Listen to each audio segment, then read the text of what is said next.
attendre Jésus qui vient, nous sommes pendant le temps de l'Avent, ne l'oublions pas. Attendre Jésus qui vient, c'est le chercher. Même dans les oracles de Balaam. Balaam qui est un prophète païen, un mauvais prophète. Mais aujourd'hui, la lecture, ce sont des paroles de Balaam qui annoncent la venue de Jésus, du Messie. Et nous lisons ça. Des paroles de Balaam, un prophète païen, un prophète qui a fait beaucoup de mal à Israël. Mais Dieu l'utilise ici, aujourd'hui. Nous lisons, comme première lecture, un texte dont le contenu est fait des paroles de Balaam. Attendre Jésus donc, c'est savoir que celui qui tire le bon du vil, celui qui tire le positif du négatif, saura voir le bon du bon, saura tirer le bon du bon. Parce que si déjà il tire le bon du vil, donc il est capable de tirer le bon du bon. C'est lui qui voit le mal caché dans le bien. C'est lui qui voit le mal caché dans le bien. Il est grand. Mais c'est lui qui voit le bien caché dans le mal. Et encore plus grand. Amen. Demande à ton voisin, qu'est-ce que tu vois le plus souvent? Le bien caché dans le mal ou le mal caché dans le bien? Nous voyons souvent le bien caché dans le mal. Quelqu'un fait quelque chose de bien. Non, tout ça il fait pour qu'on le voie. Il fait tout ça pour qu'on le glorifie. Il fait tout ça pour qu'on lui donne. Il fait tout ça pour qu'on l'aime. C'est pour son intérêt qu'il fait ça. C'est souvent comme ça que nous sommes. Et en faisant cela, nous sommes grands. Nous sommes des prophètes capables de voir le mal caché dans le bien. Dis à ton voisin, tu es un prophète. Parce que tu vois le mal caché dans le bien. Nous avons 2 points seulement. Balaam, un devin instrumentalisé par Dieu. Balaam était un personnage biblique, prophète de Pétor en Mésopotamie. La Bible parle de lui en nombre 22 jusqu'à 24. Nombre 22, 23, 24, on parle de Balaam. Donc ça sont des détails qu'il faut retenir. D'abord le nom, c'est Balaam. C'est pas Branham. On note que c'est devin, une sorte de marabout, une sorte de personne qui prédisait l'avenir. On trouve ça dans beaucoup de cultures. Des gens qui sont capables de prédire l'avenir. Alors lui aussi prédisait l'avenir. Devin païen, il avait la réputation d'avoir des malédictions puissantes. Il était réputé partout là-bas que si Balaam te maudit, tu es maudit. Comme il y a aussi des chrétiens qui ont cette réputation-là. C'est ainsi que quand Israël quitte l'Égypte, Balak, roi de Moab, voyant le nombre des Juifs qui venaient, il a eu peur. Il a dit non, non, non, non, non, non. Ce peuple va me faire du mal. Et il s'est souvenu que Balaam était là, il savait maudire les gens. Il est allé donner de l'argent à Balaam. Il dit, Balaam, viens un peu, maudit ce peuple. Il est trop nombreux. Il peut prendre ma place. Il peut me faire du mal. Maudis-le. Nous savons la suite de l'histoire. Sur son chemin, un ange est venu à la rencontre de Balaam. Tout devin qu'il était, il n'a pas vu l'ange. Mais c'est l'ânesse de Balaam qui a vu l'ange, tenant une épée nue à la main. L'ange était donc empêché d'avancer, malgré le coup donné par Balaam. L'ânesse était empêchée d'avancer, malgré le coup lui donné par son maître Balaam. Tout d'un coup, l'ânesse, c'est ce que racontent les récits, se retrouva doué de la parole. Et il reprocha à son maître sa dureté. Pourquoi tu me frappes? Est-ce que tu vois ce que moi je vois? Je ne peux pas avancer. Il y a quelqu'un devant moi. Alors, Dieu va ouvrir les yeux de Balaam et Balaam va voir ce qui s'est passé. Il va se rendre compte que justement, l'ange ne voulait pas de cette mission. Mais comme Balaam, Dieu va lui accorder. Vas-y quand même.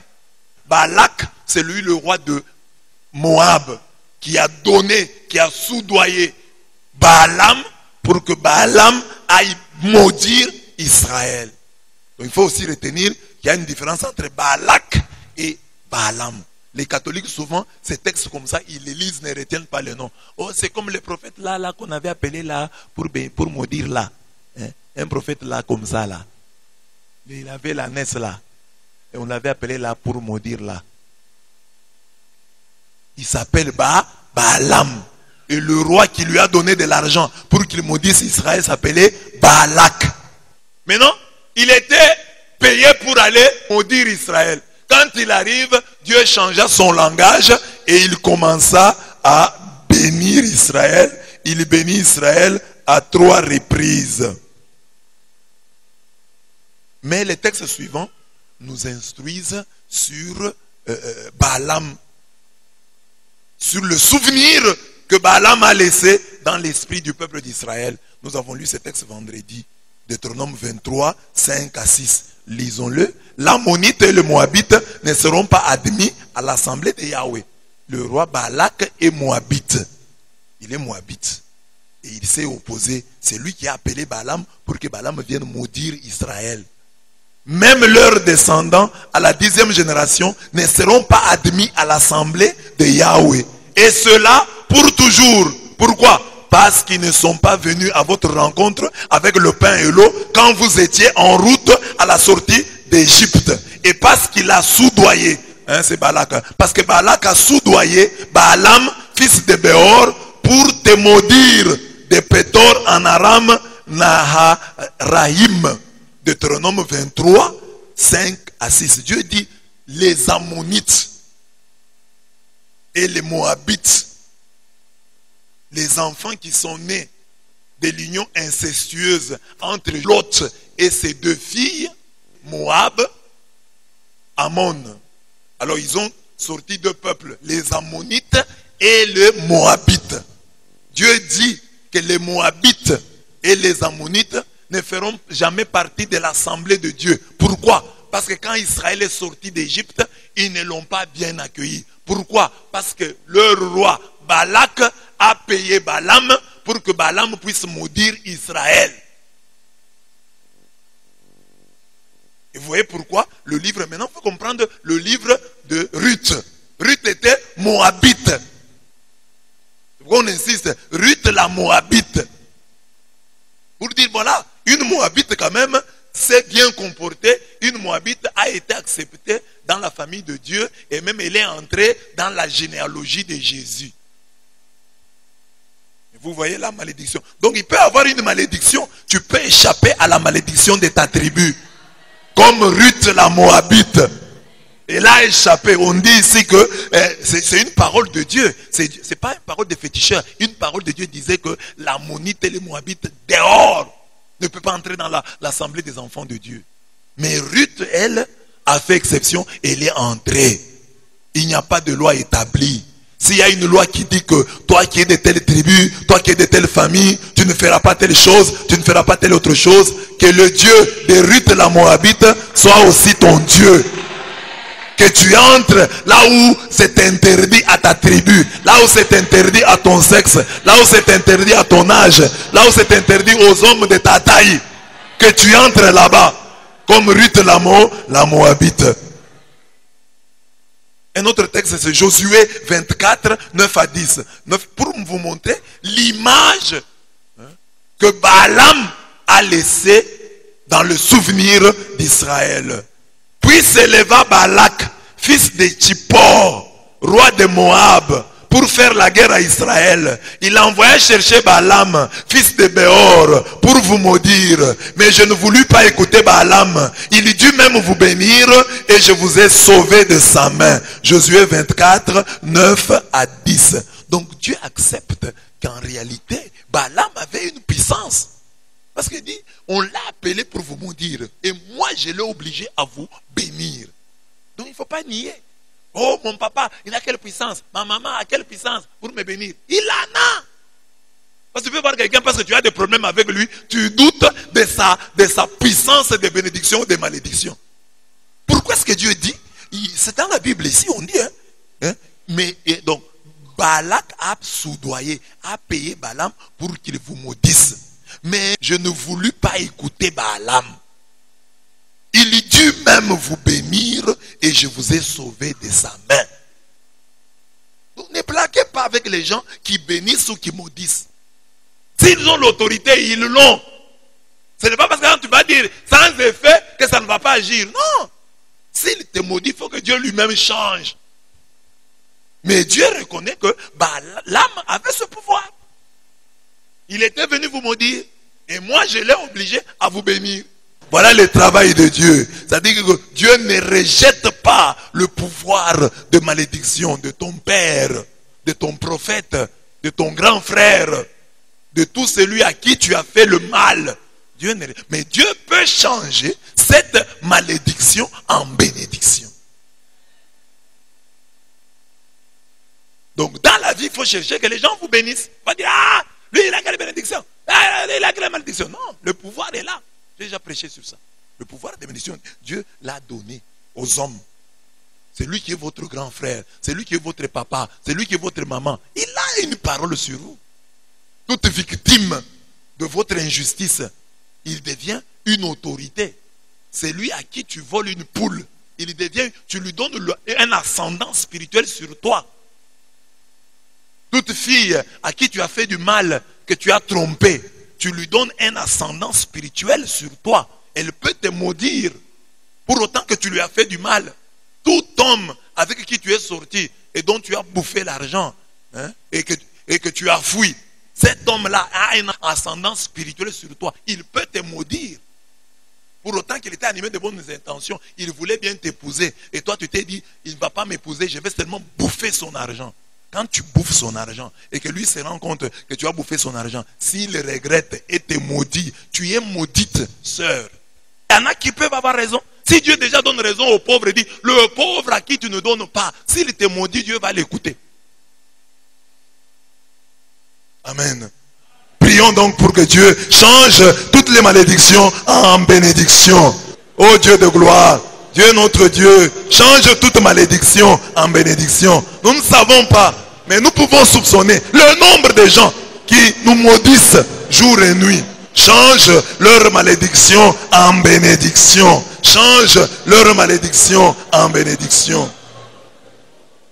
Amen. Michée 6,5. Mon peuple, souviens-toi donc, quel était le projet de Balak, roi de Moab. Que lui répondit Balaam, fils de Béor, de Sittim à Gilgal, pour que tu connaisses les justes œuvres de Dieu. Donc, on a gardé un mauvais souvenir de Balaam, payé par Balak pour maudire Israël. De ce texte, nous retenons que Balaam est un des 20 païens qui avait de puissance diabolique, mais que Dieu força à bénir Israël. Ce qui frappe dans l'histoire de Balaam est le fait qu'il ne se convertit pas, bien que puissamment utilisé par Dieu. Balaam ne s'est pas converti.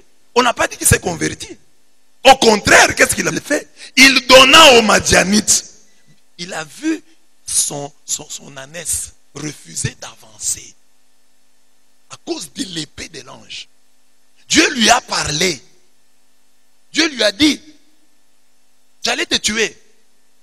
Mais va là-bas et bénis. Ça pouvait l'aider à se convertir. On dit qu'après ça, qu'est-ce que Balaam va faire? Balaam va donner aux Madianites des pernicieux conseils pour amener les hommes d'Israël à s'égarer sur le plan moral et doctrinal.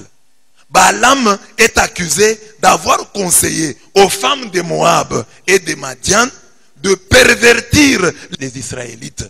Donc Balaam après il a dit, il n'y a pas moyen pour moi de les maudire. Mais je vais vous montrer un truc.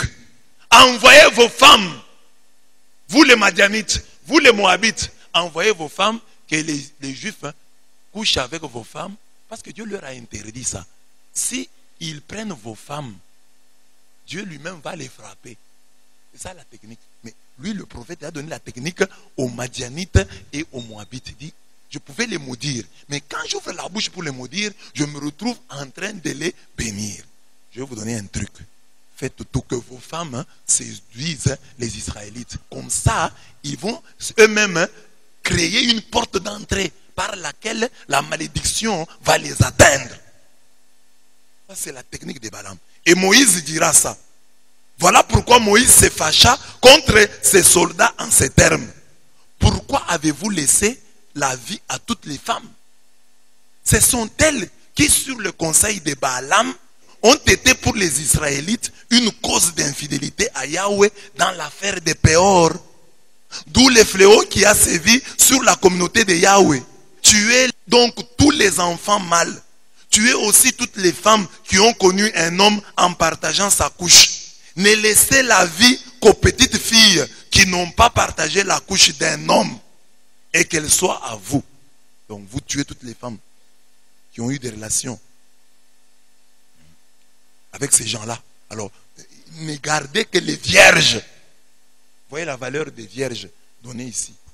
Donc les hommes doivent être tués. Les enfants mâles doivent être tués. Les femmes qui ont connu un homme en partageant sa couche doivent être tuées. Mais on ne laisse la vie qu'aux petites filles qui n'ont pas partagé la couche d'un homme. Et que ces filles-là soient à eux. Donc qu'elles deviennent les femmes. Donc dans le peuple. Nombre 31, 15 à 18. Balaam, pour avoir égaré le peuple de Dieu, de sa voix et de sa doctrine, est cité comme occasion de chute d'Israël dans le Nouveau Testament. Vous verrez Jude 11. Jude n'a pas de chapitre. Jude 11, 2 Pierre 2, 15, Apocalypse 2, 14. Donc Balaam est cité toujours dans le mauvais sens. Finalement, Balaam périra de la main des fils d'Israël. Donc on va le tuer. Josué 13, 22, Nombre 31, 8. Donc Balaam, un prophète puissant en malédiction, puissant en mauvais conseil, un prophète qui a laissé des souvenirs négatifs dans la mémoire d'Israël. C'est ce prophète-là, méchant, mauvais, qui sera forcé à dire du bien. Balaam est un méchant à travers le ministère de qui la souveraineté de Dieu est fortement soulignée. De cette instrumentalisation de Balaam, nous retenons que Dieu permet que l'évangile soit prêché même par des bouches les plus sordides. Donc Dieu permet que même les bouches les plus sales puissent prêcher l'évangile. Ne vous en faites pas. Mais comment ça dit prêche l'évangile alors qu'il n'a pas une bonne vie? Balaam a aussi prêché, Balaam a aussi parlé. Aujourd'hui, la lecture, vous allez voir les textes que je vais vous donner. Balaam a dit de bonnes choses. Par exemple, quand vous dites Dieu n'est pas un homme pour mentir, ni le fils d'un homme pour se repentir, ce sont des paroles de Balaam. Mais ils sont dans la Bible aujourd'hui. Oh, tu n'es pas un homme pour mentir, ni un fils d'Adam pour te. C'est Balaam qui a dit ça. Les devins, les féticheurs. Donc quand nous prions là, oh, tu n'es pas un homme pour mentir, tu n'es pas un fils d'homme pour te répandre. Tu reprends les paroles de Balaam. Donc le mauvais prophète là, il a dit de bonnes choses qui sont dans la Bible et que nous reprenons aujourd'hui. C'est pour vous dire que même une bouche sordide peut nous laisser une belle parole qui devient une parole qui nous fait prier. C'est pourquoi la Bible retient de Balaam, parce que lui le mauvais prophète, lui le méchant, mais la Bible retient de lui 4 oracles importants. L'oracle du peuple séparé pour Dieu. Le premier oracle est prononcé sur le haut lieu de Baal. Son contenu est le suivant. Lisons. Balak m'a fait descendre d'Aram. Le roi de Moab m'a fait descendre des montagnes de l'Orient. Viens, maudis-moi Jacob. Viens, sois irrité contre Israël. Comment maudirais-je celui que Dieu n'a point maudit? Comment serais-je irrité quand l'Éternel n'est point irrité? Je le vois du sommet des rochers, je le contemple du haut des collines. C'est un peuple qui a sa demeure à part et qui ne fait point partie des nations. L'oracle du peuple séparé pour Dieu. J'explique. Ça c'est Nombre 23, 7 à 9. Dans ce premier oracle, Balaam fait ressortir d'abord qu'Israël est le peuple que Dieu a choisi. Comme on le sait, la sémence d'Abraham est devenue le moyen de bénir les autres nations. Par toi seront bénis tous les peuples de la terre. Genèse 12, 2, Jean 4, 22. Le salut vient des Juifs. Voilà pourquoi toute arme forgée contre toi sera sans effet et toute langue qui s'élèvera en justice contre toi, tu la réduiras au silence. Tel est l'héritage des serviteurs de l'Éternel, tel est le salut qui leur viendra de moi, dit l'Éternel. Isaïe 54, 17. Balaam du haut des rochers n'a vu qu'une faible partie de cet immense peuple. Nombre 22, 41. Il n'a pas vu tout le peuple, il a vu une petite partie. Contemplons toujours tout le peuple de Dieu d'en haut pour le voir comme Dieu le voit. Et comment Dieu voit le peuple d'en haut? Parce que Balaam dit, je vois du sommet des rochers. Je le contemple du haut des collines. Il est sur la montagne et il voit le peuple. Comment le voit-il? Que c'est un peuple distingué, un peuple différent des autres. Un peuple qui a sa demeure à part. Un peuple qui ne fait point partie des nations. Retenons aussi que c'est ainsi que doivent nous voir les sorciers. Un peuple à part, un peuple différent. Même toi aussi, s'il y a quelqu'un qui est envoyé pour te maudire, que te regardant du haut des collines, au sommet des rochers, ils voient que ils sentent que tu es différent des autres. Les autres chrétiens dorment sans prier. Mais quand ils te contemplent, ils disent, hey, regarde celui-ci, avant de dormir, il a pris 1 heure pour prier. Il a pris 1 heure d'adoration. Il est différent. Les autres, quand ils se chamaillent avec leur femme, ils ne prient pas ce jour-là. Mais que le diable, du haut, du sommet de mon rocher, du haut des collines, voit que celui-ci, même quand il a un problème avec sa femme, il dit, on a eu des démêlés ici, lève-toi, on prie. On prie. Celui-ci est différent. Avant que les sorciers ne viennent te maudire, qu'ils voient du haut des rochers, qu'ils voient du sommet des rochers et du haut des collines que tu es un peuple à part, que tu n'es pas comme toutes les nations, que tu n'es pas comme tous les païens, que tu es différent. Fais la différence, que Dieu t'aide à être différent. Ainsi les sorciers ne te feront rien. Sois un garçon différent, sois une fille différente, sois un homme différent, sois une femme différente. C'est ça qui fera que toute arme qui sera forgée contre toi sera sans effet. Parce que déjà tu es différent. Ne fais pas comme les autres. Avant de porter un habit tout neuf, prie. Les cadeaux qu'on t'a donnés, ne les porte pas comme ça. Oh, mais regarde, il a prié. Les autres ne font pas ça. Les autres, quand ils ont un habit, ils le portent directement sans discernement. Mais lui, il prie. Oh, il est différent. Il est différent. Sois différent. Regarde comment il prie avant de manger. Avant le repas, il prie. Après le repas, il prie. Sois différent. Regarde celui-ci, il s'est réveillé le matin. Il s'est réveillé la nuit pour prier.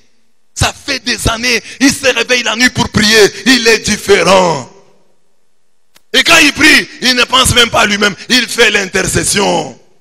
Et quand il prie, il ne pleure pas. Il fait l'adoration.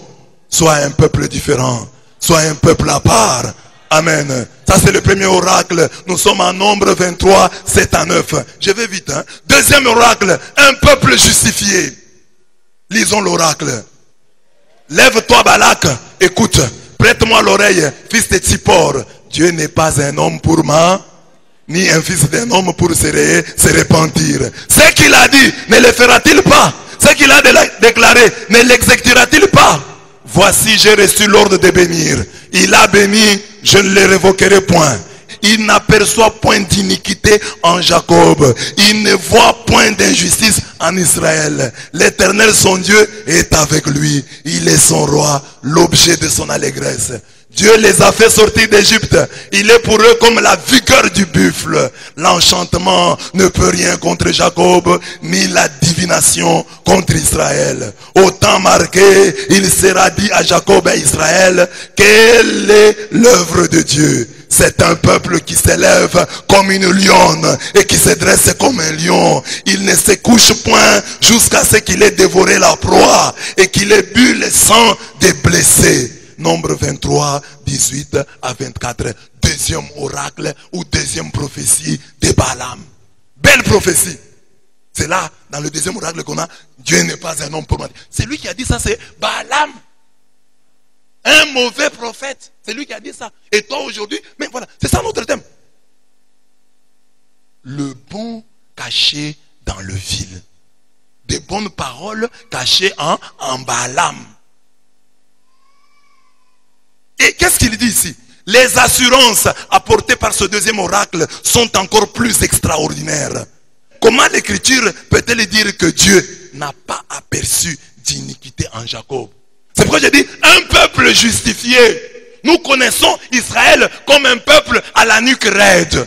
Mais le deuxième oracle de Balaam, parce que Balaam a été envoyé par Balak pour maudire Israël. Or, Dieu avait déjà justifié, c'est-à-dire rendu juste. Dieu avait déjà sanctifié, c'est-à-dire rendu saint Israël.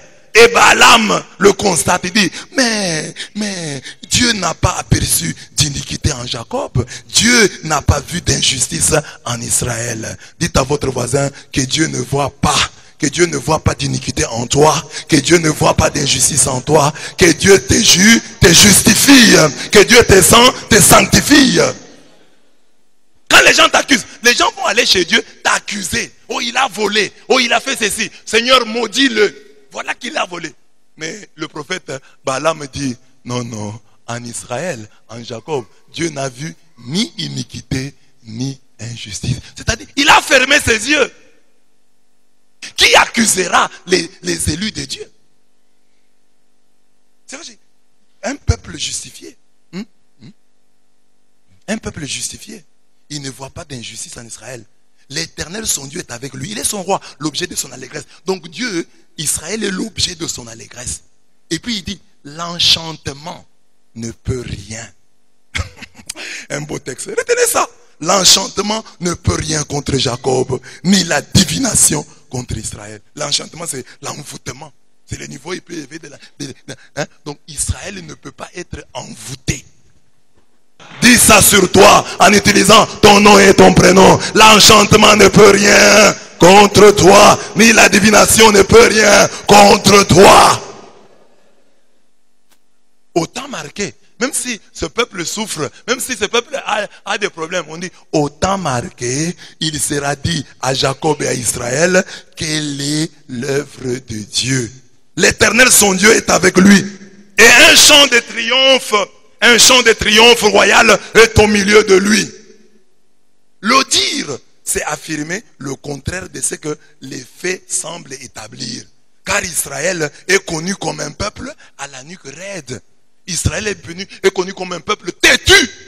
Mais ce peuple têtu-là, Dieu dit à travers Balaam que Dieu n'a pas vu ni injustice ni iniquité en lui. Donc Dieu l'a rendu juste. Dieu l'a justifié. Amen. Amen. À travers cet oracle, Dieu se présente comme le Dieu de l'alliance, qui ne sait ni mentir, ni se repentir, mais qui s'évertue à justifier, à rendre juste son peuple. Si nous sommes infidèles, il demeure fidèle, car il ne peut se renier lui-même. 2 Timothée 2, 13. Fais l'expérience de cette fidélité de Dieu. C'est pourquoi quand tu pries, tu entends souvent une voix qui te dit, toi tu pries. Dieu ne va pas t'écouter. Tu n'as jamais entendu ça? Dis au diable, Dieu ne voit pas d'iniquité en Jacob. Dieu ne voit pas d'injustice en Israël. Israël est un peuple justifié. Justifié, ça veut dire rendu juste. Il n'est pas juste, mais Dieu lui-même l'a rendu juste. La beauté d'un peuple surprotégé. Lisons, qu'elles sont belles tes tentes au Jacob, tes demeures au Israël. Elles s'étendent comme des vallées, comme des jardins près d'un fleuve, comme des aloès que l'Éternel a plantés, comme des cèdres le long des eaux. L'eau coule de ses seaux et sa semence est fécondée par d'abondantes eaux. Son roi s'élève au-dessus d'Agag et son royaume devient puissant. Dieu l'a fait sortir d'Égypte. Il est pour lui comme la vigueur du buffle. Il dévore les nations qui s'élèvent contre lui. Il brise leurs os et les abat de ses flèches. Il ploie les genoux. Il se couche comme un lion, comme une lionne. Qui le fera lever? Béni soit quiconque te bénira et maudit soit quiconque te maudira. Écoutez, ça c'est le 3e oracle. Donc, dans la vie de chacun, il faut voir les 3 oracles de Balaam. Tu as des combats avec les sorciers. Va lire les oracles de Balaam. J'ai aussi des combats. 1er oracle, 2e oracle, 3e oracle, 4e oracle. Le 3e oracle décrit à grands traits, de façon exquise, la beauté du peuple de Dieu qui est sûr pour protéger. Dieu le protège. Il est question d'aloès, de cèdres Israël est comparé à des seaux remplis d'eau vive qui répandent la bénédiction sur les autres nations. La fin du troisième oracle, comme celle du deuxième, reprend la bénédiction de Jacob à Juda en Genèse 49, 9. Il ploie les genoux, il se couche comme un lion, comme une lionne, qui le fera lever. Ça c'est Jacob, la bénédiction de Jacob. Jacob bénissant la tribu de Juda. C'est là que vient le nom de Jésus, le lion de la tribu de Juda. Il dit, Jacob, Juda donc, est comme un lion. Quand il s'est couché, personne ne peut l'élever. Le lion s'élève de lui-même. Amen. Amen. Sois comme un lion. Sois comme une lionne. S'il faut t'élever, lève-toi de toi-même. De cette lecture des oracles de Balaam, nous retenons que lorsque Dieu utilise quelqu'un, cet homme est crédible. Même si ses motivations ne sont pas sincères. C'est dans ce sens qu'il faut comprendre ces textes. Sur la chair de Moïse se sont assis les scribes et les pharisiens. Faites donc et observez tout ce qu'ils pourront vous dire. Mais ne vous réglez pas sur leurs actes, car ils disent et ne font pas. Ça c'est Matthieu 22, 2 à 3. Donc, ils sont assis. Quand les scribes, quand les pharisiens vous prêchent, suivez. Ce qu'ils vous disent là, c'est vrai. Même si eux-mêmes ne vivent pas ça. Ils disent, ils ne font pas. Mais vous, suivez ce qu'ils vous disent. Ne suivez pas ce qu'ils font. C'est une profondeur que beaucoup de chrétiens rejettent. Parce que beaucoup de chrétiens veulent rester des enfants, des bébés spirituels. Oh, pour que je suive la loi de Dieu, il faut que quelqu'un d'abord puisse la mettre en pratique. Dieu dit, aime ton prochain. Et toi tu dis, oui, oui Seigneur, je vais aimer quand le pasteur de mon église aimera. Dieu dit, pardonne à tes ennemis. Non Seigneur, je ne pardonne pas. D'ailleurs, le pasteur n'a pas pardonné. Ne commets pas d'adultère. Ah Seigneur, moi je vais commettre. Le pasteur est en train de commettre. Moi aussi je vais commettre. Si tu es un enfant spirituel, les caprices des bébés. Dieu a dit, obéis. Est-ce que tu as entendu la parole? C'est la parole de Dieu. Obéis à la parole de Dieu sans chercher midi à 14h. Grandis. Les grands prêtres et les pharisiens réunirent alors un conseil. Que faisons-nous, disait-il? Cet homme fait beaucoup de signes. Si nous les laissons, ainsi tous croiront en lui. Et les Romains viendront et ils supprimeront notre lieu saint et notre nation. Mais l'un d'entre eux, Caïphe, étant grand prêtre cette année-là, leur dit, vous n'y entendez rien. Vous ne songez même pas qu'il est de votre intérêt qu'un seul meure pour le peuple et que la nation ne périsse pas tout entière. Or cela, il ne le dit pas de lui-même. Mais étant grand prêtre, cette année-là, il prophétisa que Jésus allait mourir pour la nation. Et non pas pour la nation seulement, mais encore afin de rassembler dans l'unité les enfants de Dieu dispersés. Jean 11, 47 à 52. Caïphe, par mauvaise foi, dit que il faut qu'un seul homme meure pour le peuple et que la nation ne périsse pas tout entière. Lui, il le dit par mauvaise foi. Quelle était son interprétation? Nous sommes ici sous occupation romaine. Si les Romains apprennent qu'il y a un chef et que des gens marchent derrière lui, c'est Jésus là, il draine des foules, les Romains peuvent penser à une rébellion. Les Romains peuvent penser à une sédition. Alors mieux vaut qu'on tue seulement Jésus, que ces mouvements cessent. C'est comme ça que lui parlait. Mais quand Jean interprète, Jean dit que Caïphe était en train de prophétiser sans le savoir. Il était en fait en train de dire que c'était préférable que Jésus puisse mourir pour tout le peuple, pour sauver la nation. Mais Caïphe parlait de mauvaise foi. Il parlait par mauvaise foi. Mais l'écrivain sacré dit, étant grand prêtre cette année-là, il prophétisa, sans le savoir, que Jésus allait mourir pour la nation. Et non seulement pour la nation, mais encore afin de rassembler dans l'unité les enfants de Dieu dispersés. C'est repris dans un des canons de la messe. Donc le prêtre peut dire une chose comme ça par mauvaise foi. Mais comme il est grand prêtre, Dieu peut l'utiliser. Parce que même s'ils sont mauvais comme Balaam, Dieu peut passer par eux. Malheureusement, j'aurais voulu vous donner notre enseignement, mais c'est comme ça. Parce que vous n'aimez pas ça. Mais c'est comme ça la Bible. Si vous voulez changer, écrivez votre Bible. Nous connaissons la position de l'apôtre Paul sur ceux qui, en son temps, prêchaient par envie, esprit de rivalité et esprit d'intrigue, avec des intentions impures, pour aggraver le poids de ses chaînes. Qu'est-ce qu'il a dit? Qu'importe, après tout, d'une manière comme de l'autre, hypocrite ou sincère, le Christ est annoncé et je m'en réjouis, je persisterai même à m'en réjouir, car je sais que cela servira à mon salut. Philippiens 1, 18 à 19, un texte que je commente souvent. Paul est en prison et des gens commencent à prêcher l'évangile, se disant, si les autorités apprennent que nous sommes nombreux maintenant à prêcher les histoires là de Paul, ils vont garder Paul plus longtemps en prison. Parce qu'ils vont dire, si nous les libérons, il va encore contaminer le reste de la population avec son coronavirus spirituel. Cet enseignement nouveau sur Jésus-Christ. Alors, nous allons prêcher, comme ça les autorités vont apprendre que Paul a déjà contaminé beaucoup de gens, il faut le garder le plus longtemps possible en prison. Paul apprend cela, qu'il y a des gens qui prêchent pour que lui soit gardé, pour aggraver le poids de ses chaînes. C'est ça. Il y a des gens qui prêchent pour aggraver le poids des chaînes de Paul, pour que Paul reste le plus longtemps possible en prison. Alors Paul dit quoi? Ça ne fait rien. Après tout, d'une manière comme de l'autre, même s'il prêche hypocritement, même s'il prêche sincèrement, l'essentiel est que Christ est annoncé. Christ est annoncé. Et je m'en réjouis et je m'en réjouirai toujours. Car je sais que cela servira à mon salut. Profondeur que beaucoup de chrétiens n'ont pas. Quelqu'un prêche. Oh, il cherche l'argent. Mais il a prêché qui? Il a prêché Jésus. Soyez contents. Vous voulez que les féticheurs prêchent? Quelqu'un vient au deuil, il prêche dans un mauvais français. Au moins il a prêché.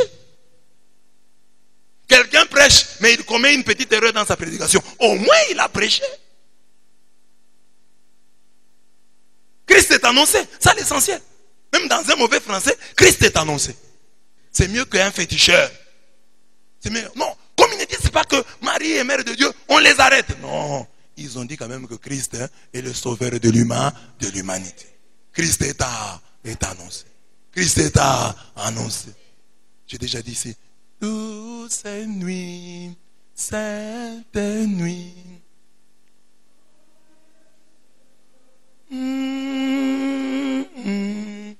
Non. Quand on chante ça quelque part dans le monde, parce qu'on va chanter, ça va retentir même au Japon. Alors, si les Japonais qui n'ont jamais entendu parler du Christ, un enfant japonais peut entendre ça dans sa langue. Il demande à son père, ça c'est quelle chanson? Le papa va lui répondre,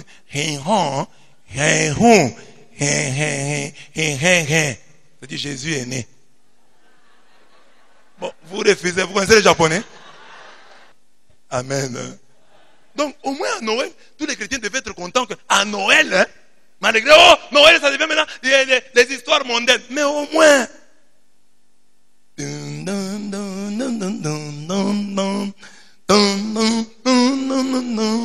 Non, même si tu ne parles pas, même ça, ça c'est chanson de Noël. Hein? Pourquoi Noël on fait ça? Les Chinois aussi vont entendre, même pour la première fois, on lui parle de Jésus. Les papas peuvent lui dire négativement, c'est l'histoire d'un des Blancs, des Européens, ils disent que Jésus, le sauveur du monde, serait né. Au moins Christ est à pragmatisme évangélique. Et le pragmatisme évangélique, c'est le lieu de la démonstration de notre amour pour Dieu. Parce que quand tu aimes Dieu, tu veux que tout le monde puisse l'aimer. C'est comme quand tu aimes ton équipe. Tu aimes le Real Madrid, tu aimes Barcelone. Si tu vois un fanatique chinois, tu vas avoir des problèmes avec lui. Vous serez content que non? Même les Chinois aussi aiment Real Madrid. Mais pourquoi est-ce que les chrétiens ne sont pas contents quand ils voient quelqu'un qui n'est pas catholique mais qui cite Jésus? Non, il cite aussi Jésus. C'est bien, c'est très bien. Non? Nous fâchons. Quand tu entres dans un bus, une maman s'élève. Alléluia. Ils ont commencé les choses. Tu prends maintenant les écouteurs, tu mets pour ne pas suivre. Tu n'es pas chrétien. Si tu es chrétien, tu seras content. Ce monsieur cite mon Jésus. Les Jésus là que j'aime, il les cite aussi. Amen. Même si nous avons quelques divergences, ne vois pas trop la chair sans eux à la chair avec eux. La chair c'est ici. Quand je suis à la chair ici, Dieu m'utilise. Quand je suis à la chair ici, Dieu m'utilise pour votre bien. Il y a des choses que je prépare, il y a beaucoup d'autres que je ne prépare pas. Mais c'est sorti. Donc Dieu m'utilise quand je suis à la chair. Nous devons découvrir le pont caché dans le vide. C'est de cette manière que nous aurons des facilités à tirer le bon du bon. Si déjà nous avons l'habitude de tirer le bon du mauvais, le bon